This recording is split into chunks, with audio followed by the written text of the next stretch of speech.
It's creating waves everywhere. Just finished. I think most big companies are giving that book as a handbook to all leaders in the companies, so that nuggets of that book, how to build yourself like a strong ladder, and how to climb that ladder and stay at the top, becomes a habit for young leaders and engaged leaders.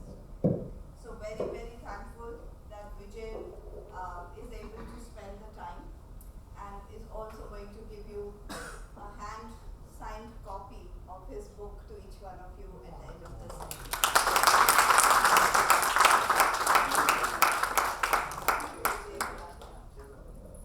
A very good evening, everybody, and thank you so much, Mukta, for those kind words, and hope I deserve them. And thank you, ELANCO, for giving me this opportunity, and nice meeting you, Swapnil, on the way. And thanks, Arvindan and Niti, for taking all the effort to make it comfortable. And thank you all, guys, for taking the time, and I sincerely appreciate it. Before I begin, I just thought I'll share with you certain things. Now, in terms of, Mukta was talking about the book, right? And I also thought I can share some thoughts from the book. Now, a couple of things about the book. Number one is, I don't know most of you personally, but I have penned a very individual, sincere wish for each of you in that, which is distinct from me for everyone. And I sincerely mean it. And I wish you all the very best in every single thing that you take on from now. That's the first. Second is that this, in my opinion, is not really a book.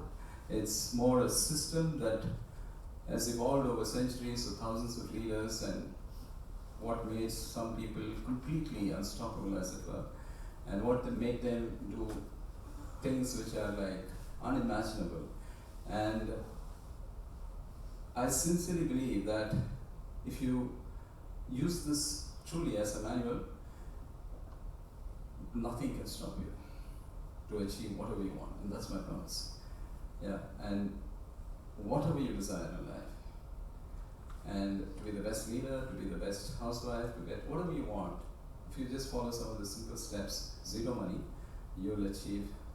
And that's the second part of the book. So here goes. So around 2:30 in the afternoon, in a small remote town in Rajasthan, there was this young man who was playing with his sister. And somewhere along the way, the girl dropped her ring and it fell on a tin roof below. And like a good brother, he went down to fetch it. In the process, he touched a wire and got electrocuted. But he did not die. To keep him alive, they had to amputate all his 4 limbs, both legs and both hands. This is a true story. Fast forward 1 year, this guy was not found trying to commit suicide or in the rehab camps for the depressed. Instead, he actually went on to crack probably India's most difficult exam, the CAT, and got selected to probably India's one of the best business schools, IIM Ahmedabad. You may or may not have control on what happens to you, but you have 100% control on what you do with what happens to you. Just remember this for life. You may or may not have control on what happens to you, but you have 100% control on what you do with what happens to you. And these are the unstoppables. The people who seem to surmount every kind of problem that they face, they seem to stamp their presence wherever they go. They seem to have that kind of courage and resilience to take on whatever there is. The people who seem to have others gravitate towards them in the first opportunity. And these are not necessarily the people who are devoid of problems. They have probably more. But they have found a portion, they have something in them that makes them surmount every single thing. And some of them need not have the best education or intelligence or technology, but they have that core. And today I want to share a few things about the core. A lot of it is in the book, but I'll try and summarize it in different forms. Imagine one COVID, and hundreds and thousands of people got displaced, and many companies got disrupted. I spoke about this a little bit in the previous time when I was in your office. But you would recognize that there are a select few who seem to have completely withstood every kind of adversity and calamity and been at number one position even in 2023 today, after maybe 200 years, 150 years, selling sometimes very ordinary products. Like a toothpaste, 216 years, number one in 2023. Somebody is mixing sugar and water and making you and me drink for 135 years, Coke. What is it? Having been privileged to be in a majority of these organizations like P&G and Colgate and Tata's, I recognize that this is not a coincidence. This is not a coincidence, and they have a structured set of systems and processes which make every single individual that kind of person who will be able to achieve this kind of miracles. And that is what I have structured in this book called The Golden Ladder, and where I say rise to be unstoppable. And like any other ladder, it's got two legs. The first leg, so let's call the left leg, is about how they do business completely differently from the thousands of startups and business. I work with many startups and businesses. From hundreds of them, they do business completely differently. But today we'll restrict our session to the right leg. This is the most powerful instrument that we all have, and unfortunately without an instruction manual. And this is the mind. And this particular instrument can either take us to the heights of success or the depths of despair. Depends on how you use it or misuse it. Now, the important thing is that you can have everything in this world, which is the left leg, the education, the technology, the hard work, the intelligence, and you name it. And if your right leg kind of slips, everything will collapse. But if your right leg is stationed properly, that is the mind, then even the deficiencies of the left leg can be compensated. And that's why you suddenly see on the road and suddenly say, how come this guy doesn't have, that much education, but he seems to be soaring, whatever he touches. He doesn't seem to be having all this kind of intelligence, but he seems to be doing so well. And suddenly the other side also. How come this person seems to have everything, but doesn't seem to be rising beyond a particular time, particular level? Okay, let me share with you something else. Around 5 o'clock in the evening, in a small town in West Germany called Baden, a siren rang. This siren was indicative of the fact that the factory had closed for the weekend. So the hundreds of workers were highly excited. They had major plans for the weekend, and John was one of them. The name changed. This is a true story. John wanted to actually spend the weekend bonding with his son because he had not spent time with him, cycling all over the countryside and sipping coffee at the coffee bars and all that.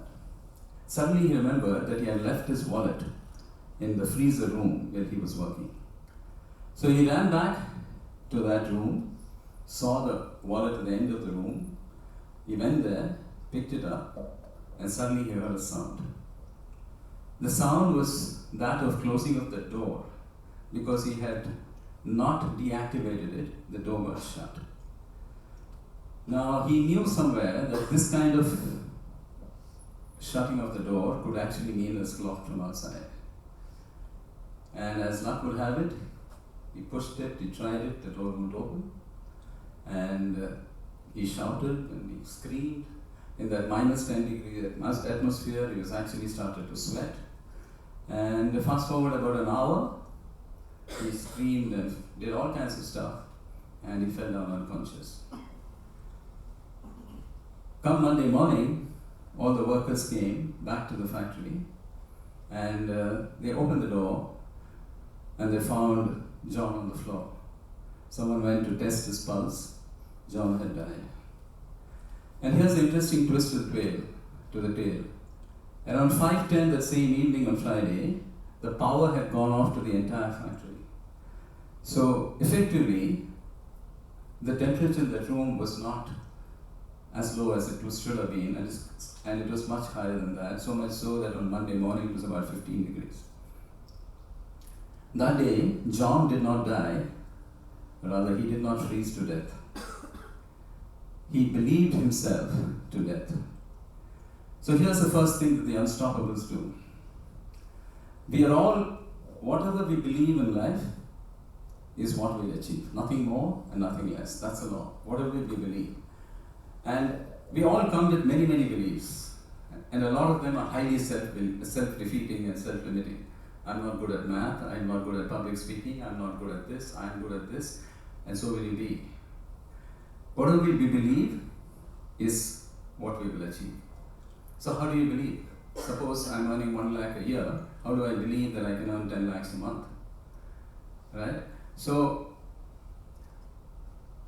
these leaders who are totally unstoppable, they have a specific process to be able to achieve every kind of belief that sets them apart and remove every kind of self-limiting belief that they have. Whatever you're seeing on the screen of your life today, every one of you, including me, the current status of your health, your wealth, your weight, your looks, your role in the organization, your bank balance, every single thing is what you have fed into the subconscious, either knowingly or unknowingly, and thereby believed, and thereby you're seeing it as reality. And that's the truth.